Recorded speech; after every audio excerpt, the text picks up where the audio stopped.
Y hablando de refugiados y de desplazados, Canadá en efecto ha anunciado su intención de recibir a más gente que busque asilo político o refugio ante la emergencia humanitaria que se presenta en el Medio Oriente, en África y en otras partes del mundo. Vamos a ver un poco más de datos que nos da las Naciones Unidas sobre este tema. Y es que desde 1945, desde el final de la Segunda Guerra Mundial, no se había presentado jamás en la historia de la humanidad una crisis humanitaria tan grave como la que estamos viviendo en esta segunda década del siglo XXI. Hay en efecto 65.3 millones de desplazados, lo cual es prácticamente la mitad de la población de un país como México. Hay 21.3 millones de refugiados también a lo largo de todo el mundo, que es prácticamente la población de la zona conurbada de la Ciudad de México. Hay además, cada minuto, 24 personas tienen que abandonar su lugar de residencia, y esto es, como les decía, una fuente que nos brinda Naciones Unidas.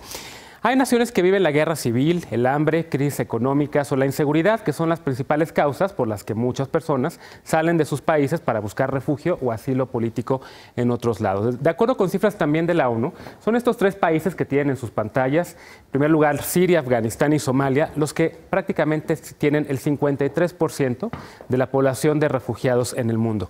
Los refugiados de Siria, que vive una guerra civil desde el año 2011, pues prácticamente viajan o a Turquía o a Jordania, pero también muchos tratan de llegar a las costas europeas. Hay 4.9 millones de refugiados sirios. Afganistán le sigue con 2.7 millones. Afganistán, una nación que era gobernada por el Talibán, que fue derrocado en el año 2001 después de los atentados terroristas del 11 de septiembre y ocupado prácticamente por Estados Unidos desde el año 2001 hasta el año 2014, sigue viviendo inseguridad y por lo tanto 2.7 millones de personas han tenido que ir al vecino Pakistán o a Irán en busca de refugio. Somalia, una de las naciones más pobres del continente africano, vecina también o cercana a Sudán del Sur, que por cierto hoy acaba de declararse en hambruna.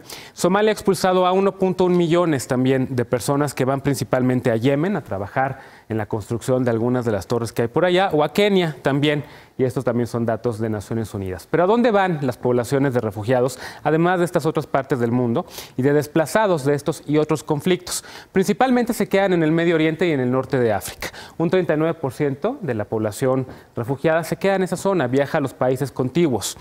Un 29% de las crisis africanas, de los refugiados africanos se quedan también en países africanos, principalmente Sudáfrica, que también es de los que más asilo da. Otra población, o otro de los refugiados más bien, se mueven al Asia-Pacífico, en donde Australia, Japón, Nueva Zelanda son algunos de los países que también reciben a más refugiados, al 14%. El continente americano, en cambio, desde Alaska hasta Tierra de Fuego, recibe solamente al 12%, y ahí se incluyen también las cifras de Canadá, las cifras de Estados Unidos y las cifras de otros países como Panamá, que ha recibido a desplazados por la violencia del conflicto interno en Colombia, también por supuesto a la violencia de las pandillas en Centroamérica que tratan de llegar a Estados Unidos y por supuesto también de la violencia que ha causado la guerra contra el narcotráfico en México. Finalmente Europa, el continente o uno de los continentes más ricos del mundo y que está más cercano a algunas de las crisis en el Medio Oriente, solamente recibe a un 6% de la población de refugiados en el mundo, principalmente en Alemania.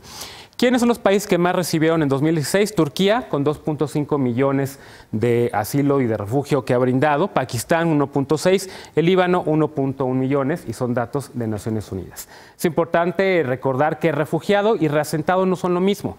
Si bien la mayor parte de los refugiados se quedan en países cercanos a su hogar, cuando Naciones Unidas determina que no pueden regresar a su país o a vivir en condiciones seguras en los países vecinos, entonces se someten a un proceso para ser admitidos legalmente en países de reasentamiento. Este proceso puede durar hasta 2 años. Estados Unidos recibió durante el 2016 al 60% de los reasentados, que son apenas el 1% de los refugiados en el mundo. Así pues, el mapa y los destinos geográficos de la mayor emergencia humanitaria, la catástrofe humanitaria que estamos viviendo en la actualidad.